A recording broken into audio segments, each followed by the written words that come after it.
പ്രിയപ്പെട്ടവരെ നമസ്കാരം. ശ്രീനാരായണഗുരു ഓപ്പൺ യൂണിവേഴ്സിറ്റിയുടെ MA മലയാളത്തിൻ്റെ ദളിത് സാഹിത്യത്തിൻ്റെ ഒരു ക്ലാസ്സാണ് നമ്മളിന്ന് എടുക്കുന്നത്. മുൻ പരീക്ഷകളിലെ ഏറ്റവും പ്രധാനപ്പെട്ട ചില ചോദ്യങ്ങളാണ് ഈ ക്ലാസ്സിലും നമ്മൾ ചർച്ച ചെയ്യുന്നത്. നമുക്കാദ്യം പുലയപ്പാട്ട് എന്ന സച്ചിദാനന്ദൻ്റെ കവിത ചർച്ച ചെയ്യാം. മലയാള കവിതയിൽ ആധുനികതയുടെ ആരംഭം കുറിച്ച കാലഘട്ടത്തിൻ്റെ വക്താക്കളിൽ ഒരാളാണ് സച്ചിദാനന്ദൻ. മലയാള ഭാഷയ്ക്ക് ചിരപരിചിതമല്ലാത്ത ഭാഷാബിംബങ്ങളും പ്രയോഗങ്ങളും രചനാ കൗശലവും കൊണ്ട് വേറിട്ട് നിൽക്കുന്ന ഒരു കവിയാണ് അദ്ദേഹം. മലയാള ഭാഷയ്ക്ക് ചിരപരിചിതമല്ലാത്ത ഭാഷാബിംബങ്ങളും പ്രയോഗങ്ങളും രചനാ കൗശലവും കൊണ്ട് വേറിട്ട് നിൽക്കുന്നു അദ്ദേഹത്തിൻ്റെ കൃതികൾ. അഞ്ചു സൂര്യൻ, സത്യവാങ്മൂലം, ഇവനെ കൂടി, വിക്ക്, നാവുമരം, സാക്ഷ്യങ്ങൾ എന്നിവ അദ്ദേഹത്തിൻ്റെ പ്രധാനപ്പെട്ട കവിതകളാണ്. സമകാലിക സംഭവങ്ങൾ കവിതയുടെ വിഷയമാക്കുമ്പോൾ സച്ചിദാനന്ദൻ്റെ വാക്കുകൾ തീക്ഷ്ണമാവുന്നത് നമുക്ക് കാണാൻ കഴിഞ്ഞിട്ടുണ്ട്. ഉത്തരാധുനികതയുടെ ദളിത് പരിപ്രേക്ഷ്യം അദ്ദേഹത്തിന് അനായാസം വഴങ്ങിയിരുന്നു എന്നതിന് തെളിവാണ് അദ്ദേഹത്തിൻ്റെ പുലയപ്പാട്ട് എന്ന കവിത.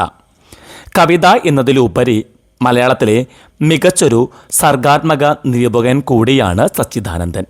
അപ്പോൾ ഉത്തരാധുനികതയുടെ ദളിത് പരിപ്രേക്ഷ്യം അദ്ദേഹത്തിന് അനായാസം വഴങ്ങിയിട്ടുണ്ട്. അതിന് ഉത്തമമായ തെളിവാണ് പുലയപ്പാട്ട് എന്ന കവിത.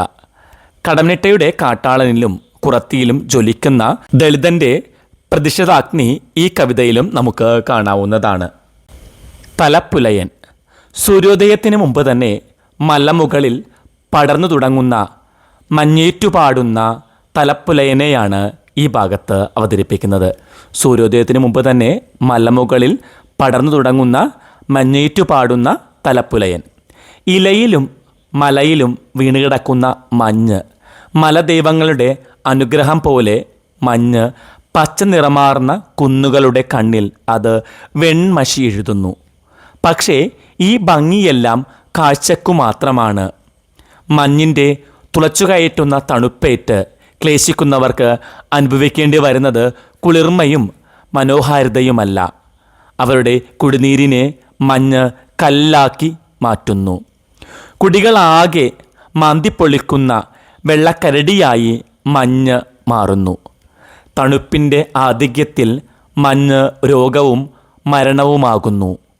പൂമണവുമായി പനയിൽ നിന്നിറങ്ങി വന്ന് മഞ്ഞ് ഭൂമിയെ കുടയുന്നു. അതനുഭവിക്കുന്നവർക്ക് മഞ്ഞ് കാൽപ്പനിക അനുഭവമല്ല.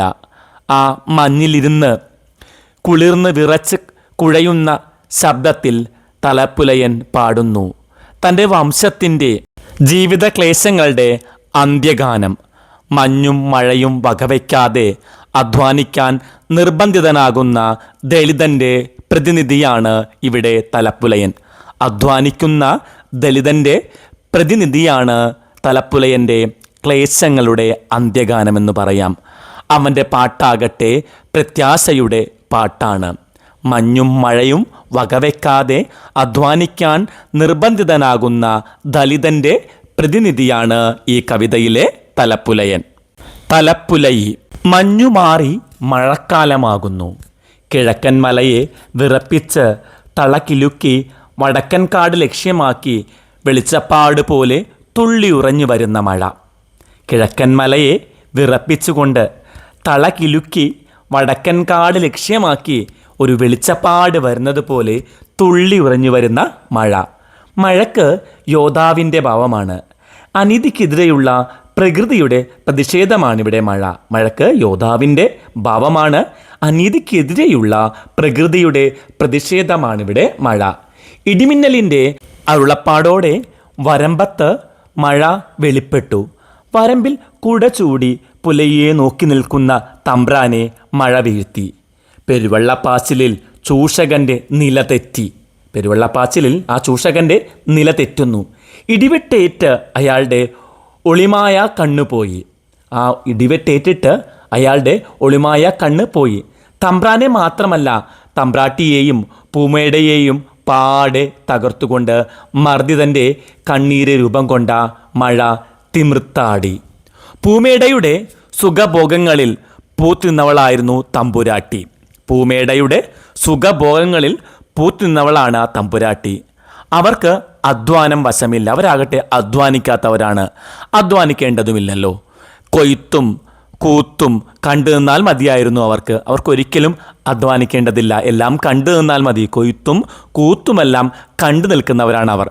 വെറ്റ തിന്ന് ശുദ്ധം നോക്കി പൊന്നണിഞ്ഞ് പൊട്ടുകുത്തി ശൃംഗാര ചേഷ്ടകളാടിയുള്ള ജീവിതമായിരുന്നു അവരുടേത്. വെറ്റില തിന്ന് ശുദ്ധം നോക്കി പൊന്നണിഞ്ഞ് പൊട്ടുകുത്തി ശൃംഗാര ചേഷ്ടകളോടെ ജീവിക്കുന്ന ജീവിതമാണ് അവരുടേത്.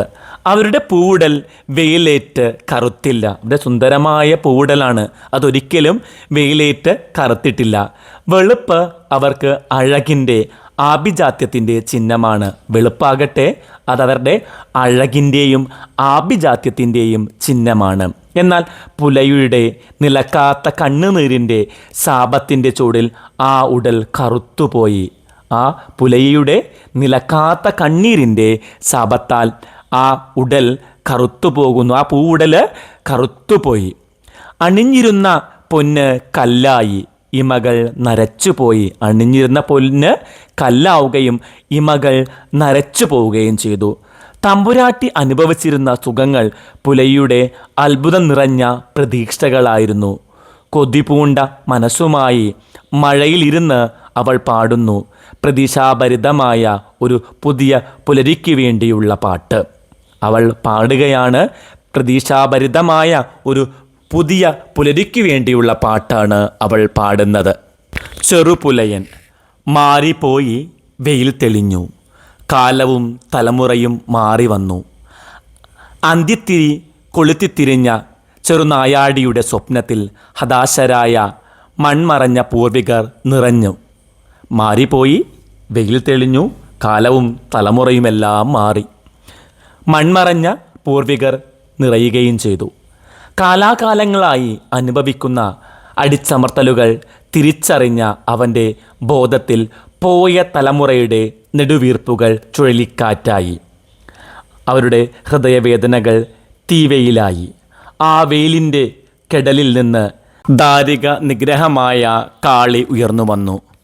ദാരികൻ്റെ തല കൊയ്ത കാളിയുടെ കയ്യിൽ വൈരാഗ്യത്തിൻ്റെ വാൾ വീശി. ദാരികൻ്റെ തല കൊയ്ത കാളിയുടെ കയ്യിൽ വൈരാഗ്യത്തിൻ്റെ വാൾ വീശുകയാണ്. അവളുടെ കൂടെ വന്ന മാരിയമ്മ നാട്ടിലാകെ വസൂരി തൂകി. അവളുടെ കൂടെ വന്നത് മാരിയമ്മയാണ്. മാരിയമ്മയാകട്ടെ ആ നാട്ടിൽ മുഴുവൻ വസൂരി തൂകുകയാണ്. മാരിമണ്ണും മനസ്സുമുണക്കി. അവളുടെ രോഷാഗ്നിയിൽ മനുഷ്യനും പ്രകൃതിയും വരണ്ടുപോയി. അവളുടെ കൂടെ വന്ന മാരിയമ്മ നാട്ടിലാകെ വസൂരി രോഗം പരത്തുന്നു. ആ മാരി മണ്ണും മനസ്സും ഉണക്കി. അവളുടെ രോഷാഗ്നിയിൽ മനുഷ്യനും പ്രകൃതിയുമെല്ലാം വരണ്ടുപോയി. തീഷ്ണദാഹത്തിൽ അവൾ നാവു നീട്ടി. തൻ്റെ വിശപ്പും ദാഹവും തീർക്കണമെന്ന് അവൾ വിളിച്ചു പറഞ്ഞു. അവൾക്ക് ദാഹം കൊണ്ട് നാവു നീട്ടി. തൻ്റെ വിശപ്പും ദാഹവും തീർക്കണമെന്ന് അവൾ വിളിച്ചു പറഞ്ഞുകൊണ്ടിരുന്നു. അതിന് മേലാളൻ്റെ തലയറുത്ത കുരുതിയാണ് വേണ്ടത്. അവൻ്റെ കരൾ ഇളനീര് പോലെ തുറന്നു കുടിക്കണം. കൊരലെടുത്ത് തെച്ചിമാലയായി അണിയണം. അവൻ്റെ കരൾ ഇളനീര് പോലെ തുറന്നു കുടിക്കണം. കൊരലെടുത്ത് തെച്ചിമാലയായി അണിയണം. മർദ്ദിതരെ പീഡിപ്പിക്കുന്നവർക്കെതിരെ പോരിന് തയ്യാറാകുമ്പോൾ കാളി പുലയനോട് വിളിച്ചു പറഞ്ഞു, പോര് തുടങ്ങാൻ അമാന്തം പാടില്ല. പോര് തുടങ്ങാൻ വൈകിക്കാൻ പാടില്ല. ബന്ധങ്ങളുടെ ബന്ധനമോ ദൗർബല്യമോ അതിന് തടസ്സമാകാൻ പാടില്ല. ബന്ധനങ്ങളോ ഒന്നും തന്നെ അവിടെ ഒരു തരത്തിലും തടസ്സമാകാൻ പാടുള്ളതല്ല. യുദ്ധത്തിനായി അളിയൻ പോകെ പെങ്ങൾ കരയരുത്. ആഹാരം പകുതി കഴിച്ച് മകൻ പോകെ പെറ്റമ്മ നോവരുത്. അപ്പം യുദ്ധത്തിനായി അളിയൻ പോകുമ്പോൾ പെങ്ങൾ കരയാൻ പാടില്ല.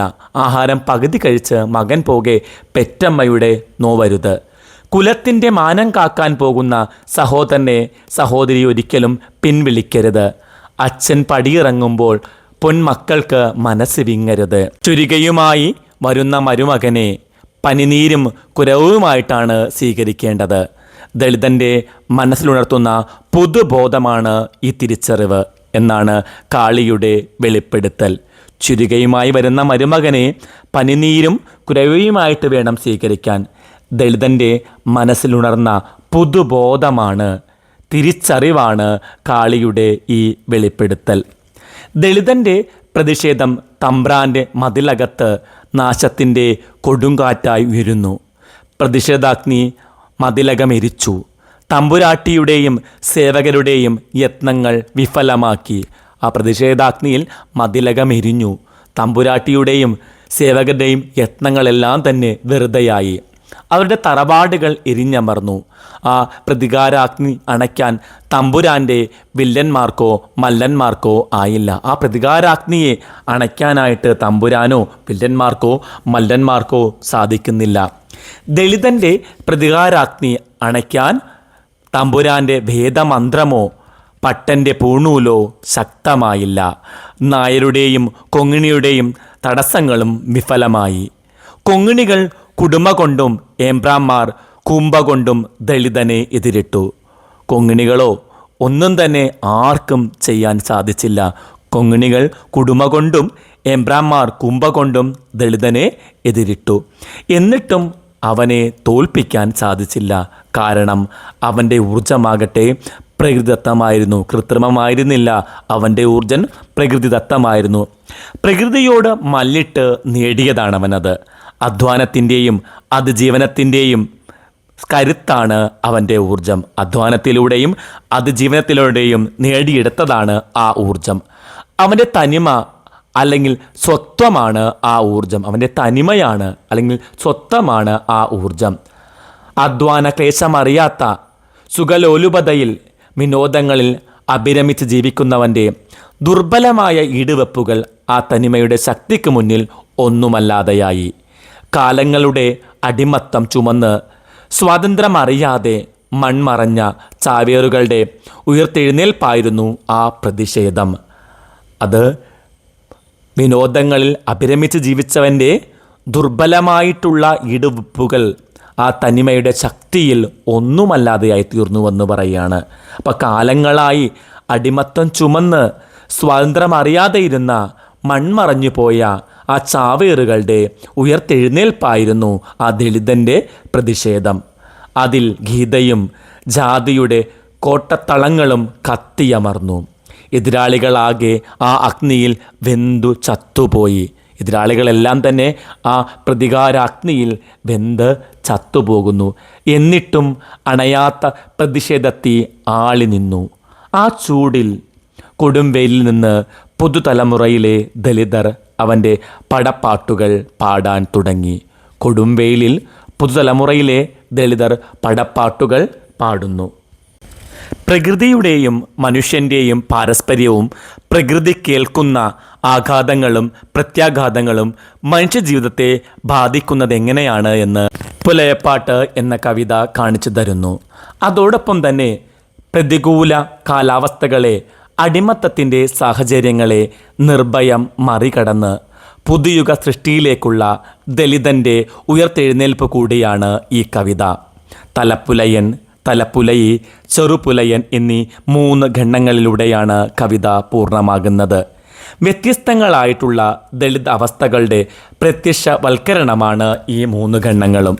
സാമൂഹികവും പാരിസ്ഥിതികവുമായ മാറ്റങ്ങളും അവയിൽ വെളിപ്പെടുന്നുണ്ട്.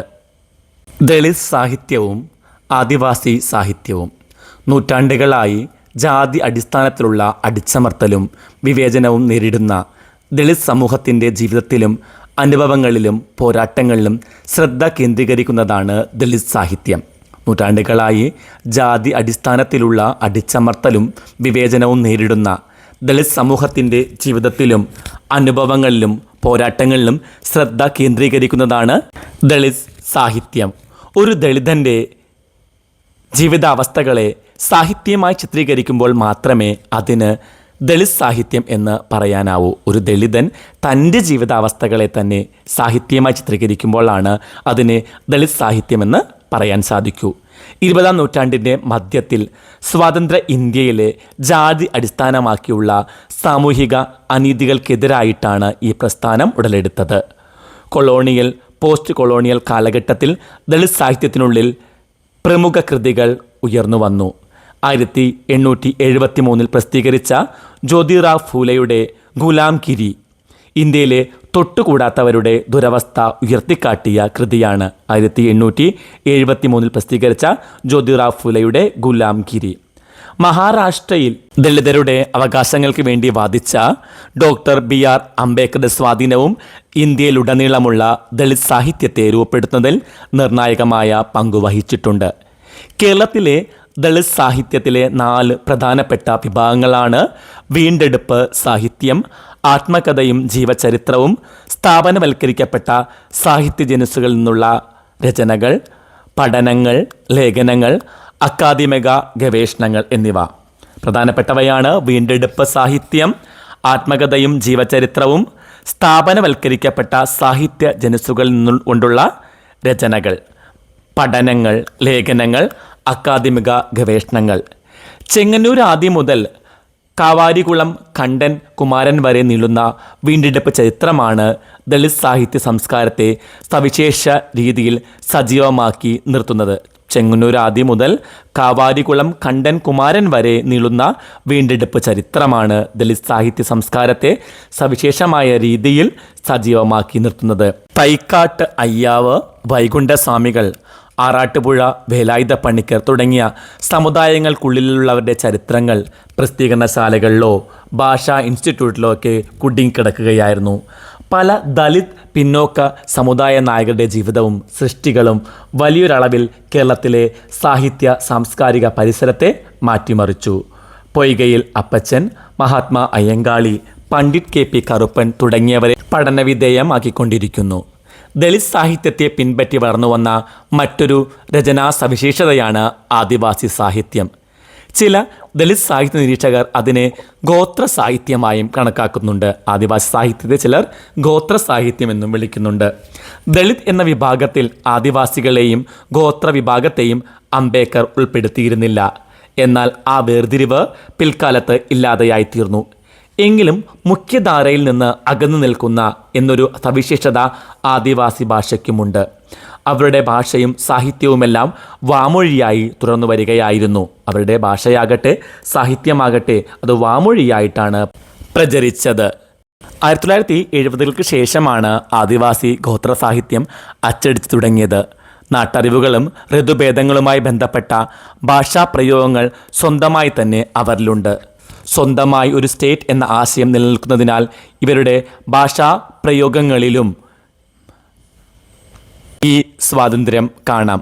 ഗോത്രജീവിതത്തിൽ പാരമ്പര്യമായി കൈമാറി വരുന്ന പല അറിവുകളെയും സമാഹരിച്ച് ഗ്രന്ഥമാക്കിയ ശ്രീനാഥൻ്റെ കേരള സർവകലാശാല പ്രസിദ്ധീകരിച്ച കേരളത്തിലെ ഭാഷകൾ എന്ന ഗ്രന്ഥവും K. വേലപ്പൻ എഴുതി ഭാഷാ ഇൻസ്റ്റിറ്റ്യൂട്ട് പ്രസിദ്ധീകരിച്ച ആദിവാസികളും ആദിവാസി ഭാഷകളും എന്ന ഗ്രന്ഥവും ഈ വിഭാഗത്തിലെ പ്രാധാന്യമർഹിക്കുന്ന പഠനങ്ങളാണ്. 2 കൃതികളാണ് പ്രധാനപ്പെട്ടവ.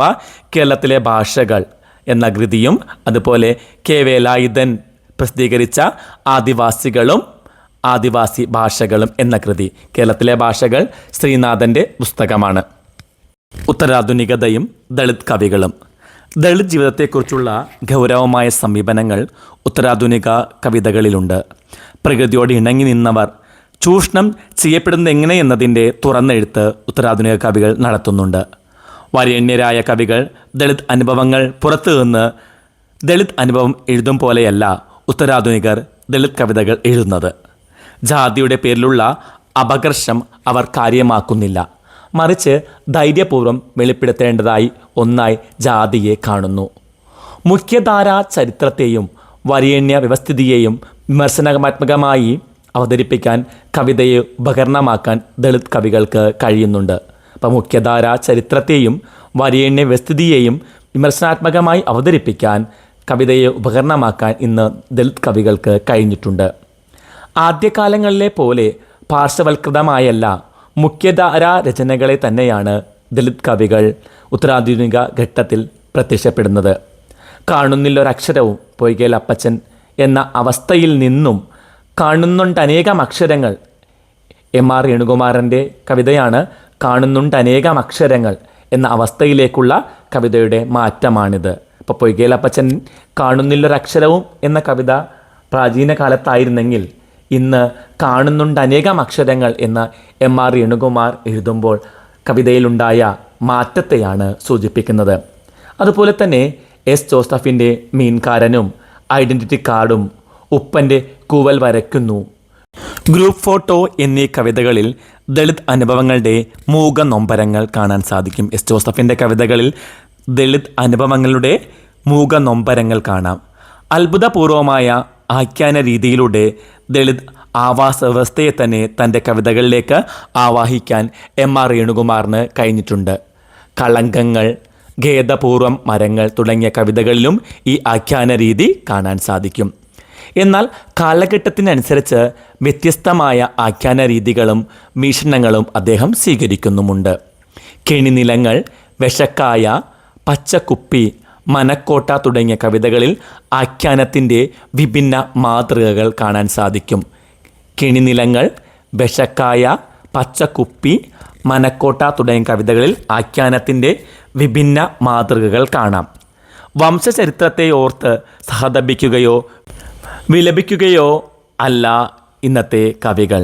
അവർ തങ്ങളുടെ ചരിത്രം തിരുത്തി എഴുത്തിൻ്റെ ചരിത്രത്തെ ആവിഷ്കരിക്കുകയാണ്. അവർ ചരിത്രം തിരുത്തി പുതിയൊരു ചരിത്രം അവർ ഉണ്ടാക്കുകയാണ് എന്ന് രേണുകുമാറിൻ്റെ കവിതകളെ അനുസരിച്ച് നമുക്ക് പറയാൻ സാധിക്കും.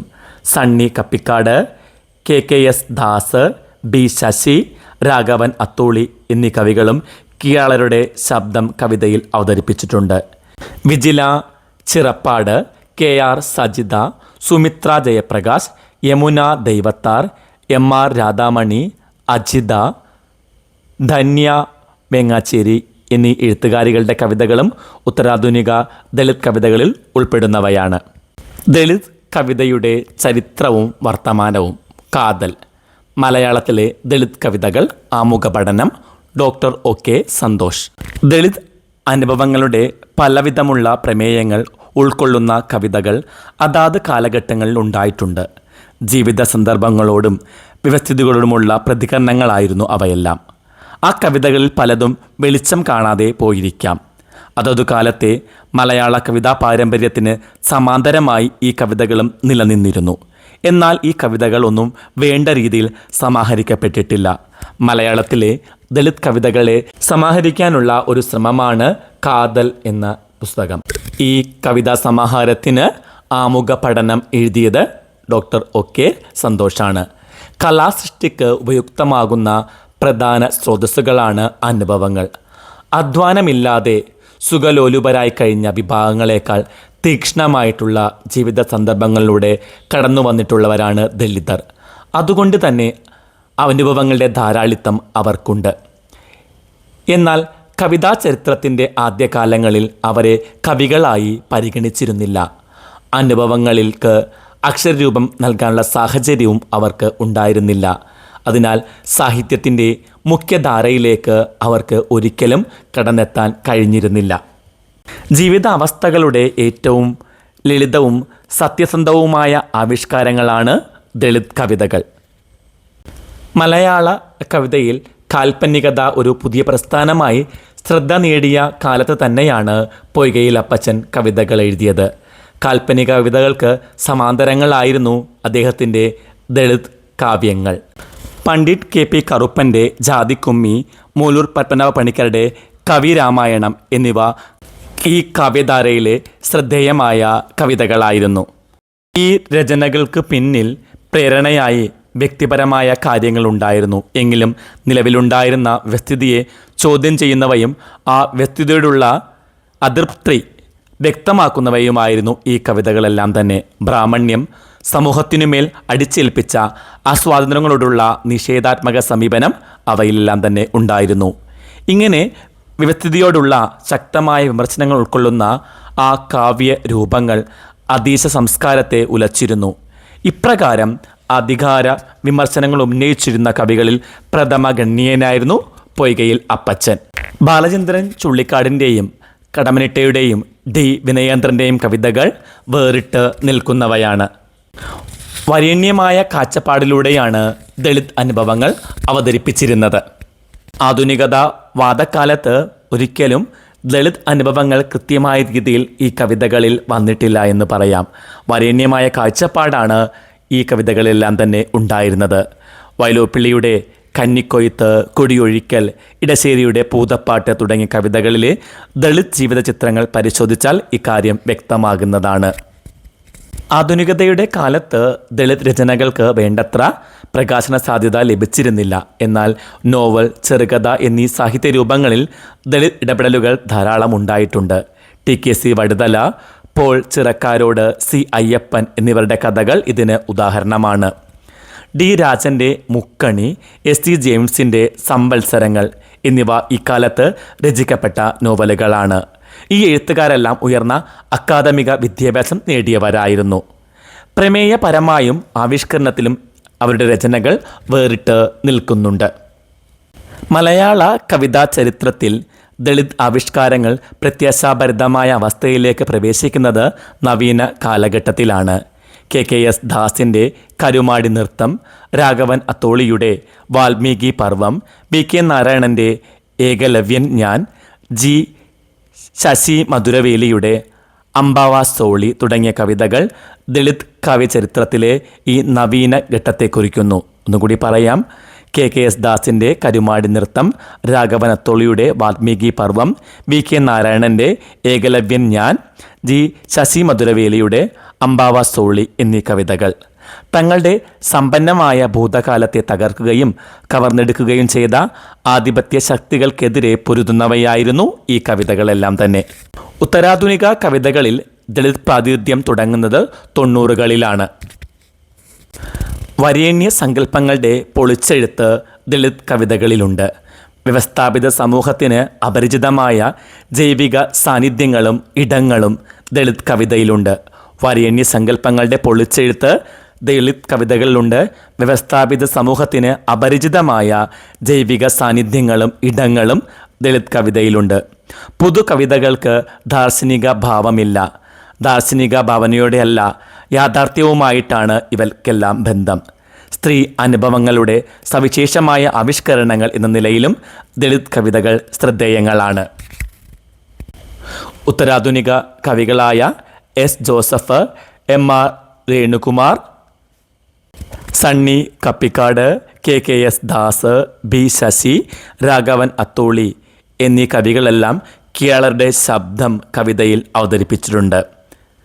Vijila Chirappad, KR Sajitha, Sumitra Jayaprakash, Yamuna Daivathar, MR. Radhamani, Ajitha P.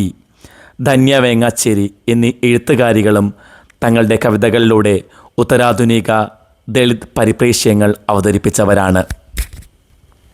ഇതോടെ നമുക്ക് ദളിത് സാഹിത്യം എന്ന പേപ്പറിൻ്റെ 5 ക്ലാസ്സുകൾ കഴിഞ്ഞു. എല്ലാവരും നല്ല രീതിയിൽ പഠിക്കുക. ഉയർന്ന മാർക്ക് കിട്ടാൻ ആശംസകളോടെ നിർത്തുന്നു. ക്ലാസ് ഇഷ്ടമായിട്ടുണ്ടെങ്കിൽ ലൈക്കും ഷെയറും കമൻറ്റും എല്ലാം പ്രതീക്ഷിക്കുന്നു. മറ്റൊരു വിഷയത്തിൻ്റെ ക്ലാസ്സുമായി കാണുന്നത് വരെ എല്ലാവർക്കും നന്ദി, നമസ്കാരം.